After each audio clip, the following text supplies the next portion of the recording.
Shalom, queridos e queridas inscritos do nosso canal. Hoje a gente vai falar sobre a política externa do governo Lula. Vamos começar.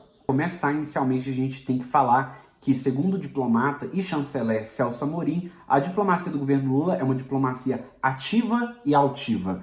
Então a gente está num contexto de reordenamento do poder e também esse poder tende a beneficiar países muitas vezes emergentes e países subdesenvolvidos. Bom, o Brasil ele vai ter uma maior aproximação justamente com os países da África.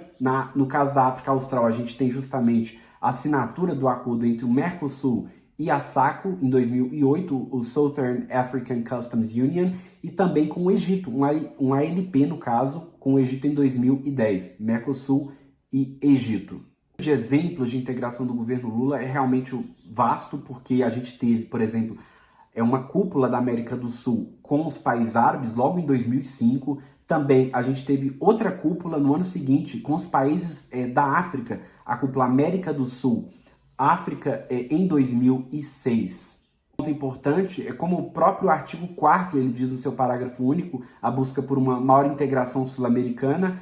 A Unasul, criada em 2008, exemplo disso, a União das Nações Sul-Americanas.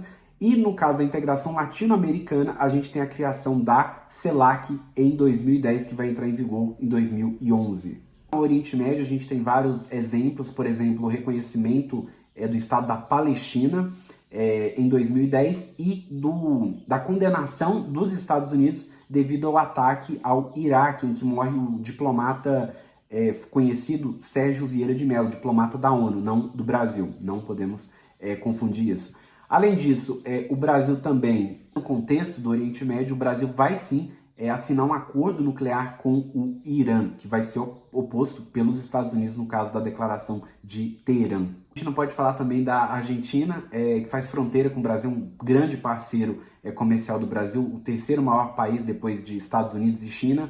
Bom, a Argentina, ela teve certas convergências, não em tema de mudança do Conselho de Segurança da ONU, em que ela faz parte do Unidos pelo consenso. O Brasil ele faz parte do outro grupo que busca a reforma do Conselho de Segurança, juntamente com Alemanha e Índia, no chamado G4. Mas a mudança que o G4 propõe, ela envolve sim a alteração dos assentos permanentes no Conselho das Nações Unidas, o Conselho de Segurança. A divergência surge justamente porque os países do G4 eles propõem um assento mútuo entre eles no Conselho de Segurança das Nações Unidas.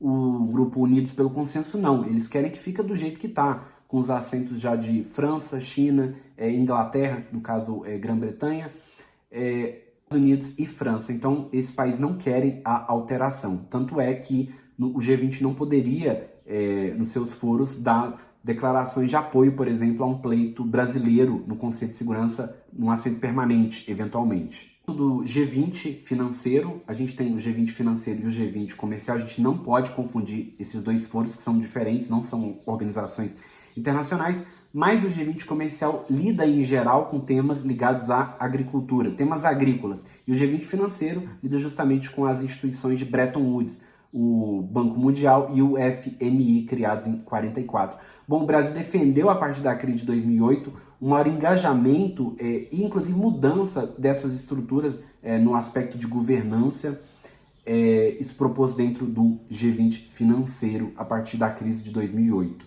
É necessário destacar um maior aprofundamento das relações com os países do sul global, que não necessariamente estão no hemisfério sul.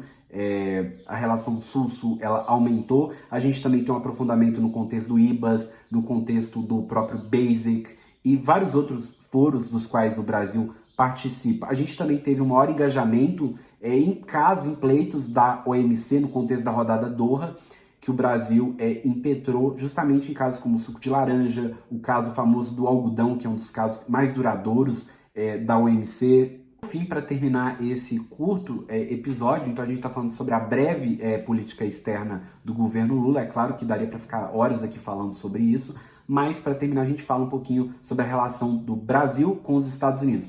Bom, mesmo com uma rusga com os Estados Unidos, uma rusga ou outra, a gente teve uma maior aproximação em termos de criação de empresas, de startups, de negócios internacionais com empresas, inclusive, americanas. Bom, E, para concluir, o chanceler do governo Lula foi, de 2003 a 2010, o chanceler Celso Amorim.